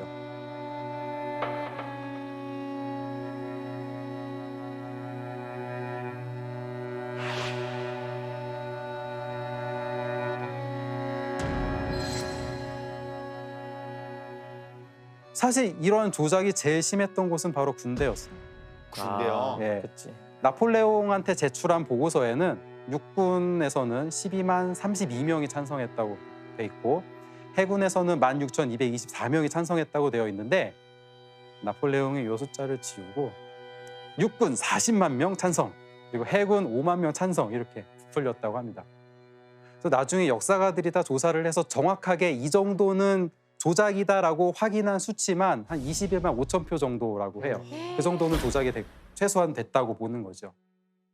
프랑스 시민들이 루이 16세와 부르봉 왕실을 다 싫어했다고 하더라도 사실 이렇게 압도적인 지지율로 다시 군주를 앉힌다는 건 어떻게 보면 이해할 수는 없는 부분이었어요. 근데 사실 그 당시에 프랑스 사람들의 삶을 좀 보게 되면 좀 이해가 가능합니다. 이렇게 지칠 대로 지친 사람들은 차라리 누군가 강력한 카리스마를 가진 한 명의 지도자를 지도자가 의지하고 싶은 거죠. 네, 이 지도자가 사태를 수습해서 평화를 가져다 주기를 바란 측면이 있는 거예요. 나폴레옹이 프랑스 국민들의 지지를 받으면서 황제 자리까지 올랐잖아요. 부채제를 완전히 무너뜨리고 또 새로운 시대를 열 걸로 기대를 했는데 네. 황제가 된 나폴레옹은 사실 국민들의 기대와는 좀 다른 행보를 보이기 시작해요. 바로 독재자의 모습입니다. 아이고. 그리고 그래. 이 모습이 또 잘 보인 곳 중 하나가 스페인이었어요.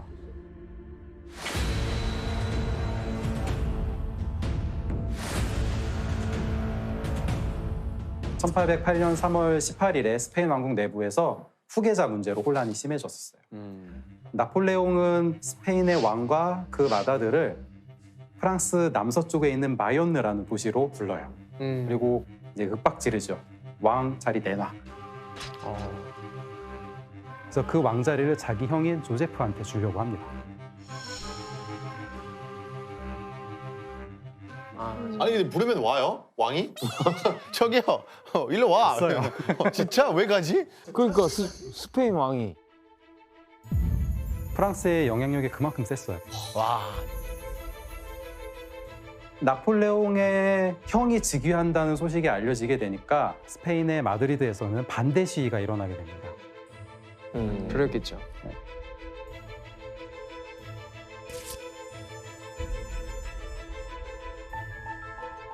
근데 그 반대 시위가 엄청 거세지니까 프랑스군이 한 가지 결심을 해요. 마드리드의 프렌시페 피오 언덕에서 끔찍한 학살 사건이 벌어지게 됩니다. 당시 상황을 표현한 그림을 한번 볼까요? 네.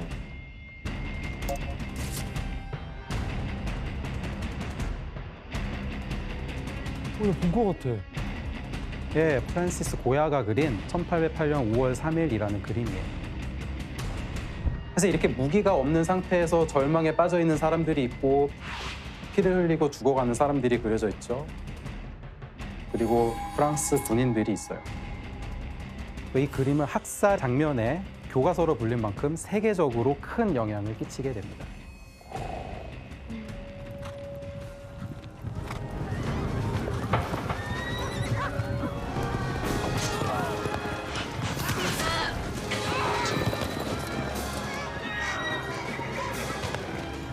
이렇게 학살을 자행을 했으면은 스페인 국민들 가만히 있지 않을 것 같은데요. 네.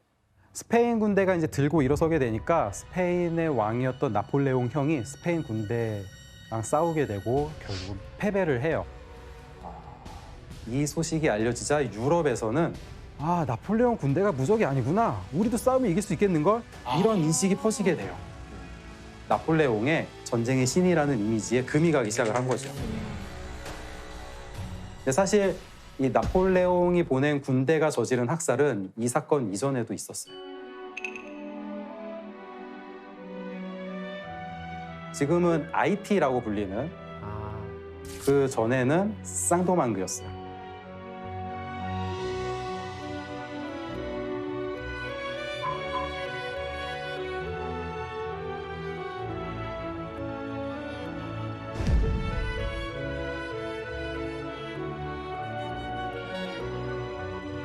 (1794년 2월에) 노예제가 폐지된 상태였어요. 그런데 나폴레옹이 제1통령이 되고 나서 여기에서 노예제도를 부활시킵니다. 그러니 더 반발이 거셌겠죠. 그리고 나폴레옹도 이곳에서 식민지 제국을 제대로 한번 건설을 해보겠다라는 생각을 가지고 군대를 보내서 진압을 하기 시작을 했어요. 그리고 여기서 끔찍한 결정을 하게 됩니다. 또 학살? 그때 진압을 하던 장군도 그렇고 나폴레옹도 그렇고 이런 생각을 가지고 있었어요. 흑인들을 모두 죽여야 된다.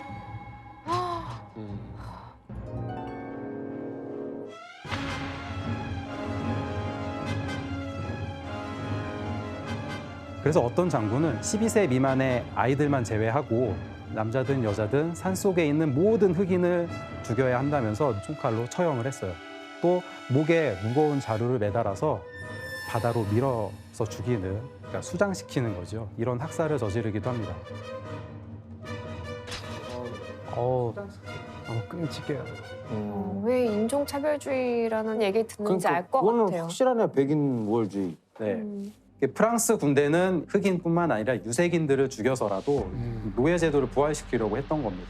그런데 독립군의 거센 저항을 받게 되고 또 황열병이라고 하는 풍토병이 있는데 그 변수 때문에 결국은 2년 만에 군대를 철수하게 돼요. 줄리안 씨, IT 학살이 최근에 또 논란이 됐다면서요? 네, 맞아요. Black Lives Matter 대해서 들어봤죠. 근데 그때 이제 이런 노예 제도 덕분에 부유해진 이제 지방이라거나 아니면은 영웅으로 삼고 있는 이제 그 나라 인물들에 대한 비판이 되게 많아졌거든요. 그래서 그때 나폴레옹에 대한 비판도 함께 같이 하게 됐어요. 영웅으로 삼긴 게 좀 잘못됐다. 재평가해야 된다. 재평가해야 됐다. Napoléon, en 1802, vous l'avez là aussi évoqué, a rétabli l'esclavage que la Convention de 1794 avait aboli. Napoléon, dans ses conquêtes, ne s'est jamais véritablement préoccupé des pertes humaines. Une société historique. Un pays de temps long qui avance sans effacer, sans nier ni renier, mais en réinterprétant sans cesse, en reconnaissant, en cherchant à comprendre. Aujourd'hui encore, nous assumons tout.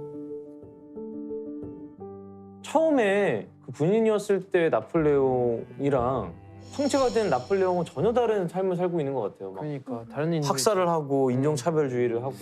그래서 지금부터는 이제 우리가 잘 알고 있는 영웅의 모습이 아니라 독재자로 평가받는 그런 나폴레옹의 어두운 행보를 한번 벗겨보려고 합니다. 황제가 된 나폴레옹은 또 무슨 일을 했을까요? 이미 벌써 못된 짓 다 하고 있는데 노예 그거 부활시키고 뭐 네. 학살하고. 흑인들 다 죽이고. 사실 나폴레옹이 황제가 될 때 프랑스 국민들한테 약속했던 게 하나가 있어요. 나는 이전 부르봉 왕실과는 다를 것이다.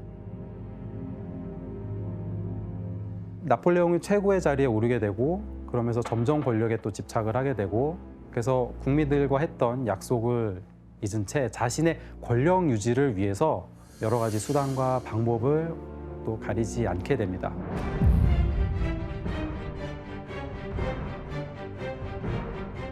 아까 자신이 직접 기사까지 쓰면서 자기 어떤 이미지를 막 만들어냈다고 했잖아요.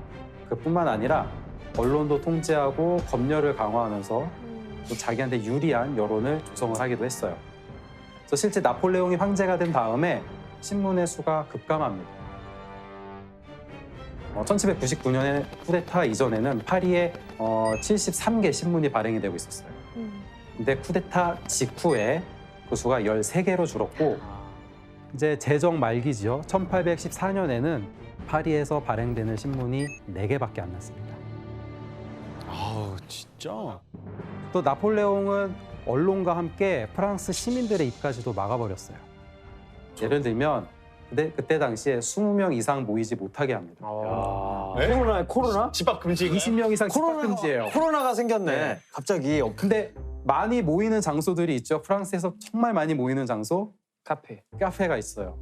근데 영업을 못하게 할 수가 없잖아요. 문을 닫게 만들 수가 없어요. 그래서 카페 같은 데는 경찰들을 보내서 감시를 엄청 심하게 합니다. 경찰까지.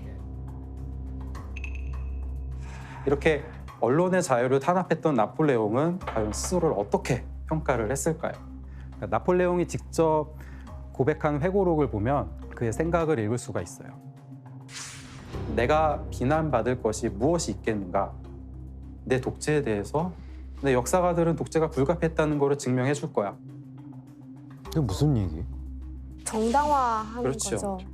나폴레옹은 자신이 자유를 억압한 게 아니라 시민들을 혼란한 시국에서 벗어나게 하기 위해서 스스로 속박한 거라고 생각을 했어요. 그래서 자신의 독재는 역시 어쩔 수 없는 선택이라고 생각을 했던 거죠. 혹시 이제 이런 이야기를 들으면 뭐 생각나는 사람이 없나요? 히틀러죠. 그렇죠. 실제로 과거 이제 히틀러의 한 사령관이었던 사람의 말에 따르면 히틀러는 또 다른 나폴레옹이 되기를 원했다고 해요. 롤모델이었구나.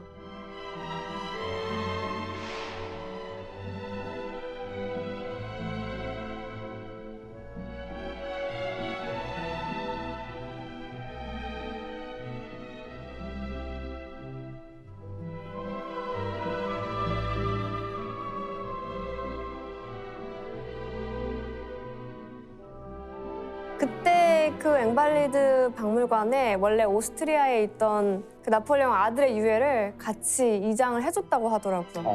약간 프랑스에 대한 선물로? 이렇게 독재 체제를 만들어 나가면서 나폴레옹이 정치를 계속 이어 나갔는데 사실 한 가지 걱정이 있었어요. 네? 걱정? 네. 걱정이요?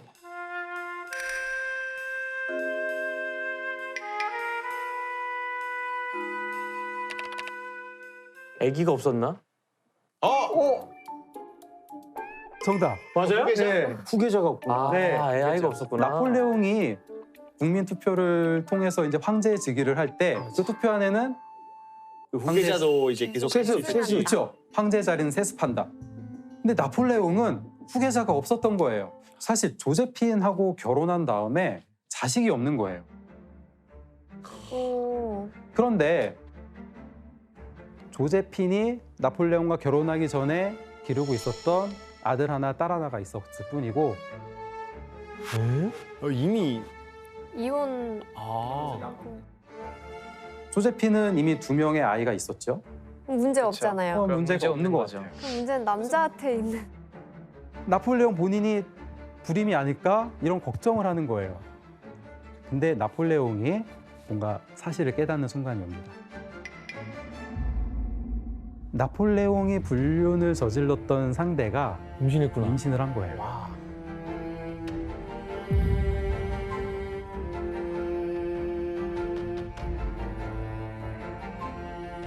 그래서 조제핀이랑 이혼을 결심을 하게 돼요. 나폴레옹은 가난한 귀족 출신이었고 출신에 대해서 상당히 안 좋게 생각을 하고 있었어요. 그리고 자기의 황제 권위가 다른 나라의 황제 권위나 왕권과 비교했을 때 전혀 꿀리지 않는다는 걸 보여주고 싶었기 때문에 강력한 나라의 여인과 결혼을 하고 싶어 했습니다. 첫 번째 물망에 오른 사람이 바로 러시아의 공주였어요. 좋죠.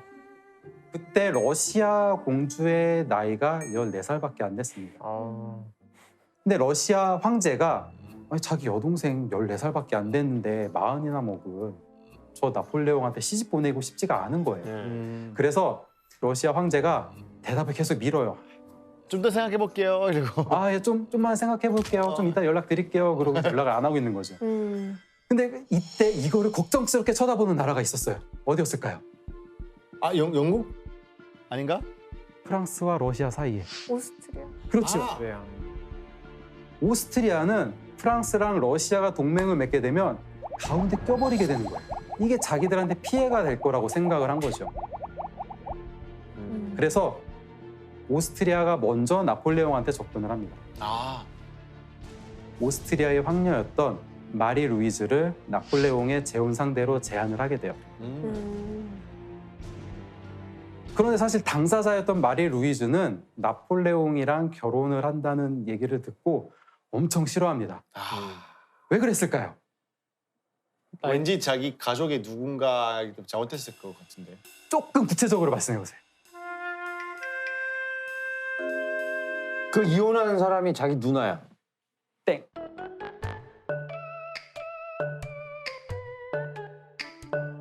마리 앙뚜아네트 때문에 그런 거 아니에요? 맞아요. 오, 마리 앙뚜아네트가 왜? 처형당했으니까. 그렇죠. 마리 루이즈의 할아버지가 마리 앙뚜아네트와 형제 관계였어요. 아, 그러니까 마리 앙뚜아네트는 마리 루이즈의 고모 할머니인 거죠. 고모 할머니를 프랑스가 처형을 시켰죠. 맞아. 그래서 어렸을 때부터 상당히 프랑스를 증오하면서 자랐고 반갑. 또 나폴레옹을 코르시카의 괴물이라고까지 하기도 했어요. 코르시카의 괴물?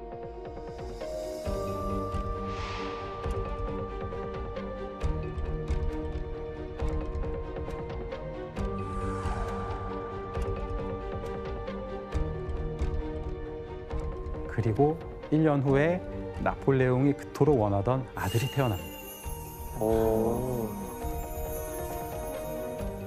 아, 후계자도 태어났겠다. 이제 나폴레옹의 야망은 커집니다.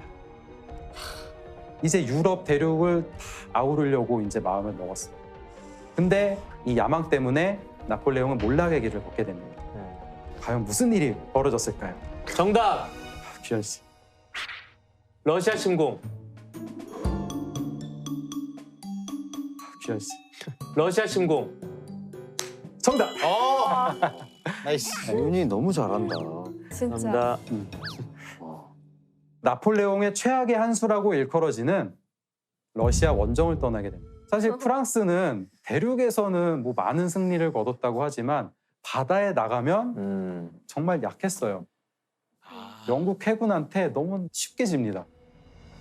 예를 들어서 이곳 트라팔가르,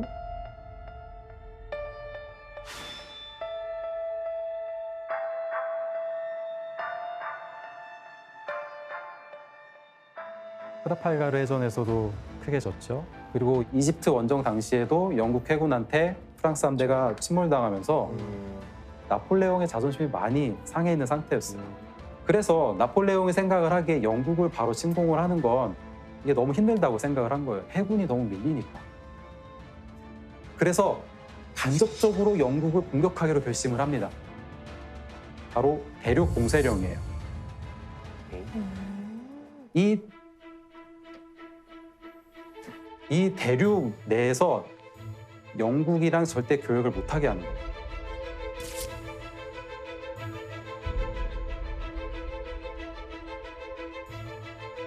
그런데 여기에 나폴레옹이 크게 화가 나는 일이 발생을 해요. 누군가 결혼했네. 바로 러시아가 말을 안 들어요. 러시아가 대륙 봉쇄령에도 불구하고 영국 상품 막 수입하고 그러는 거예요. 더군다나 지금 보시면 여기 바르샤바 공국이라고 있어요.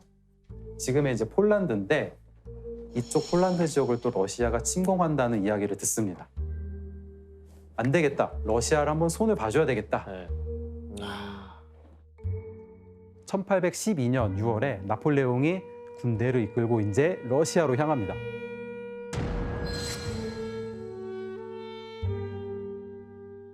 그때까지만 해도 나폴레옹은 이 결정이 자신을 나락으로 떨어뜨릴 거라는 걸 생각을 못했습니다. 나폴레옹의 전쟁 스타일 아까 말씀드렸는데 기억나시나요? 속전속결. 그렇죠. 빨리.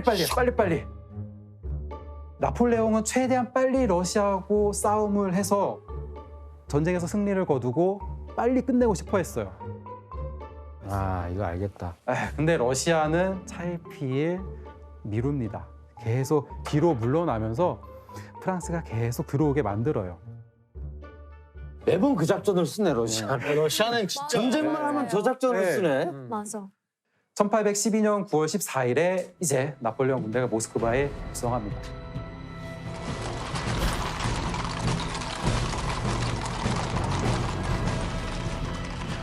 근데 도시가 고요했어요. 아무것도 없어. 도망갔다고 생각해. 그래서 나폴레옹은 크레물린 궁전으로 갔어요. 그 주인 없는 크레물린 궁전에서 이제 러시아군이 항복을 하겠지 하고 기다리고 있었어요. 그런데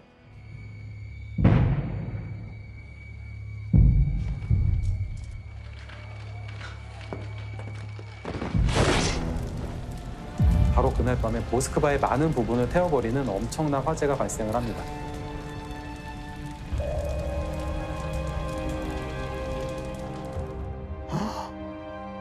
나폴레옹 군대는 보급품을 최소화하고 현지에서 뭔가 조달을 하는 그런 스타일이었다고 이야기를 했는데 근데 이번에 그 전략이 큰 화로 돌아왔어요.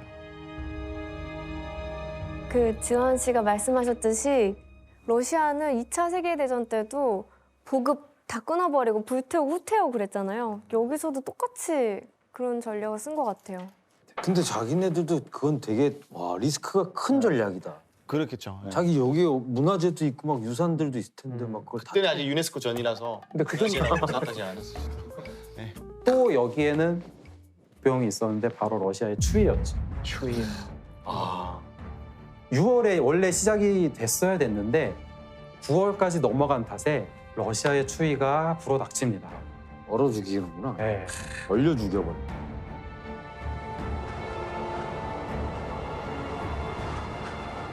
(9월) 중순인데도 불구하고 영하 20도의 이제 추위가 막 불어닥친 거예요.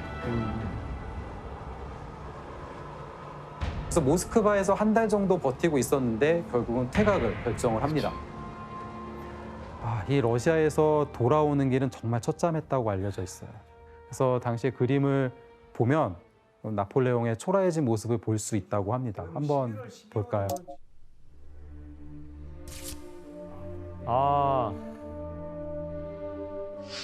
밑에 사람들이 쓰러져 있어요.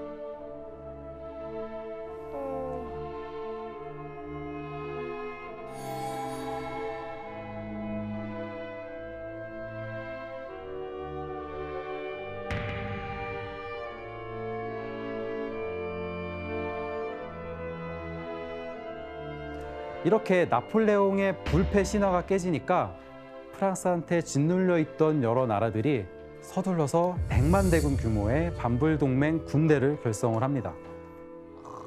기회죠. 그래서 1814년 3월 31일에 파리에 입성을 하게 돼요. 결국 영국, 오스트리아, 러시아를 주축으로 한 반불동맹의 압박 아래 나폴레옹은 자신과 자신의 후계자가 프랑스에서 황제의 자리를 이제 포기하겠다는 조약에 서명을 하게 되죠.